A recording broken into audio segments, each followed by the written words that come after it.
విక్టరీని తన ఇంటి పేరుగా మార్చుకుని తనకంటూ ఒక ఐడెంటిటీని క్రియేట్ చేసుకున్న నటుడు వెంకటేష్ గారు. ఈయన ఒకప్పుడు చేసిన సినిమాలన్నీ మంచి విజయాలను సాధిస్తూ ముందుకు తీసుకెళ్లాయి. ఇక వరుసగా ఫ్యామిలీ సినిమాలను చేస్తూ సక్సెస్ సాధించడంలో ఈయన సిద్ధహస్తుడు. ప్రస్తుతం మరోసారి ఫ్యామిలీ సినిమాలను చేస్తూ ప్రేక్షకుల ముందుకు రాబోతున్నారు ఈయన. ఈ సంక్రాంతికి ప్రేక్షకుల ముందుకు సంక్రాంతికి వస్తున్నాం అనే సినిమాని తీసుకొస్తున్నారు. ఇక దిల్ రాజు ప్రొడ్యూసర్గా వ్యవహరించిన ఈ సినిమాకి అనిల్ రావుపూడి దర్శకత్వం వహించడం విశేషం. ఇక ఏది ఏమైనా కూడా సంక్రాంతికి వస్తున్నాం అనే సినిమా మంచి విజయాన్ని సాధించాలంటే మాత్రం ఈ సినిమా విషయంలో ఆయన చాలా జాగ్రత్తలైతే తీసుకోవాల్సిన అవసరం అయితే ఉంది. ఇక ఇప్పటికే ఆయన ఈ సినిమా మీద భారీ కాన్ఫిడెన్స్ అయితే వ్యక్తం చేస్తున్నారు. వెంకటేష్ గారి టైప్ ఆఫ్ కామెడీతో ఈ సినిమా మొదటి నుంచి చివరి వరకు ప్రేక్షకులందరినీ కూడా ఎంగేజ్ చేస్తుందన్న ఉద్దేశంతో అనిల్ రావుపూడి గారు కూడా చాలా కాన్ఫిడెంట్గా ఈ సినిమాపై కనిపిస్తున్నారు. ఇక ఈ సంక్రాంతికి హిట్ కొట్టబోతున్నామంటూ సినిమా యూనిట్ మొత్తం చాలా గర్వంగా చెప్పుకోవడం నిజంగా గొప్ప విషయమనే చెప్పాలి.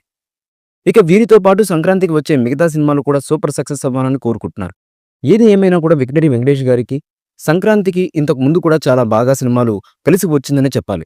గతంలో అనిల్ రావుపూడి, వెంకటేష్ గారు ఇద్దరూ కలిసి చేసిన F2 సినిమా సంక్రాంతికి అనుగ్గా వచ్చి మంచి విజయాన్ని సాధించింది. మరి ఈసారి కూడా అదే సీన్ రిపీట్ అవుతుందా లేదా అన్నది తెలియాల్సి ఉంది.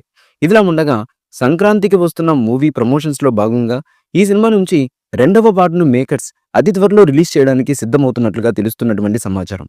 ఈ పాట సినిమాకే మెయిన్ హైలైట్గా ఉండడంతో పాటు అద్భుతమైన మెలోడీ సాంగ్గా ఈ పాటని మేకర్స్ డిజైన్ చేసినట్లుగా తెలుస్తుంది. ఇక ఈ పాటలో వెంకటేష్ గారి గ్రేసీ స్టెప్ మరో లెవెల్లో ఉండబోతున్నట్లుగా లీగు వీరుల నుంచి అందుతున్నటువంటి సమాచారం.